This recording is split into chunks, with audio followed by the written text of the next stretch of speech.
Welcome to this English for Elegance channel. This particular video is going to tell the importance of how to become a great teacher or effective teacher.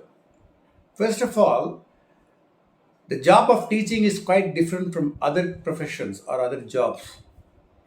This is something extraordinary or unique in several different ways because you have to learn every day, you have to improve your knowledge every day in order to meet the students.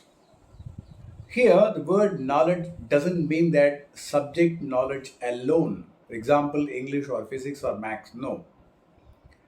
You have to understand the society first. To become a great teacher, the first point is to understand the students, to understand the students of your classes where you are going or where you are handling. Students differ, their ages differ, the thinking perspective differs, everything differs. Classroom atmosphere differs, all the things differ from place to place. And now it is our duty, first duty is to understand the students.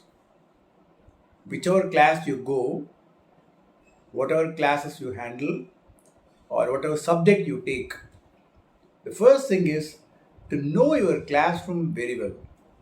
And before that, you should know yourself. That is, your passion for teaching comes first.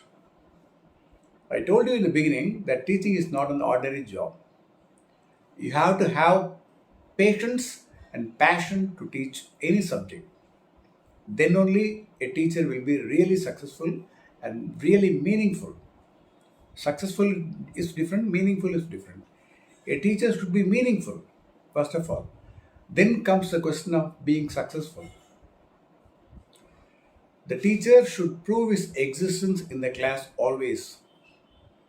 The teacher should have a beautiful language of communication. A teacher should wear proper dress code. He should adopt or she should adopt the proper dress code because dress plays a vital role in exhibiting yourself in front of your students.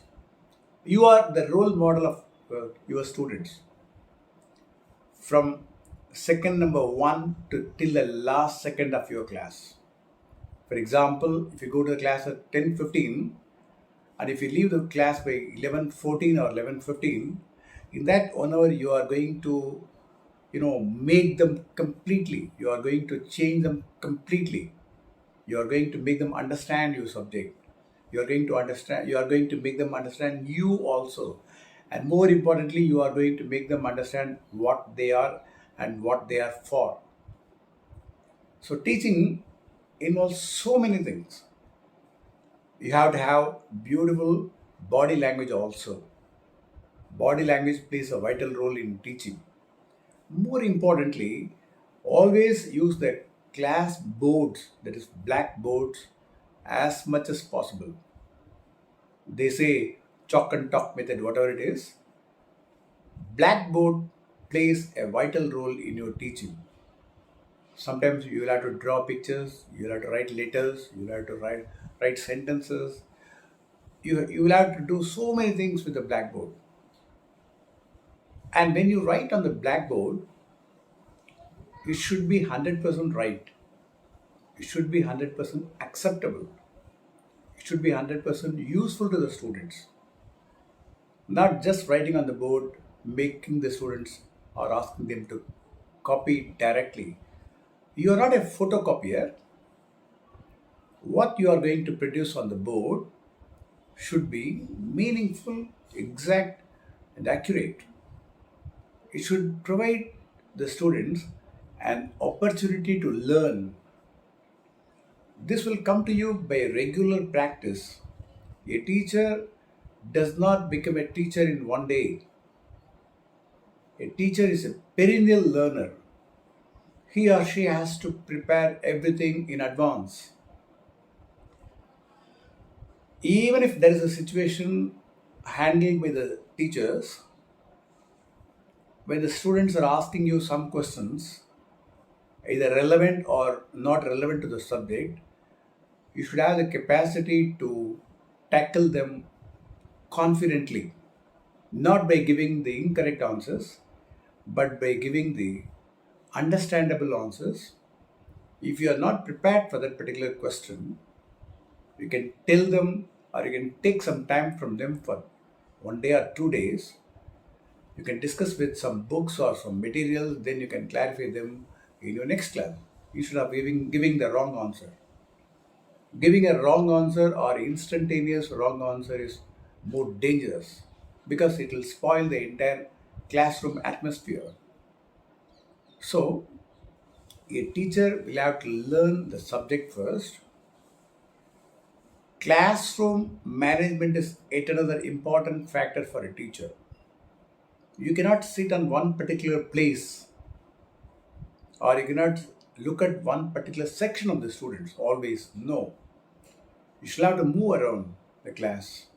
You should have to look at each and every student eye to eye contact directly. That is going to give you the confidence or that is going to give them the confidence in you, in your subject, in your attitude. So you are going to be an example for them throughout that 40 minutes or 50 minutes. Subject knowledge, your commitment to teaching, your punctuality, way of dressing, using the blackboard properly. More importantly, make the classroom as interesting as possible, as interactive as possible. Because when you keep on talking or speaking in the class, whatever it is, students automatically they lose their mind somewhere. They go somewhere else. Physically they are present, but mentally they would be somewhere else. So to get the attention back from them, you should look at them always. And your body language, as I told you, and the way how you are expressing, how you are moving along with the students, all these things are going to play a vital role in your teaching. Please use these important tips. That is subject preparation well in advance, being punctual, being confident in your classroom, understanding the students, delivering the subject in the most effective and exact way instead of going roundabout. At times, you may be forced to go away from the subject.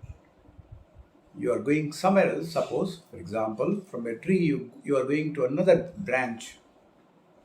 And immediately after a minute or two, or maximum 5 minutes, you come back to the same tree.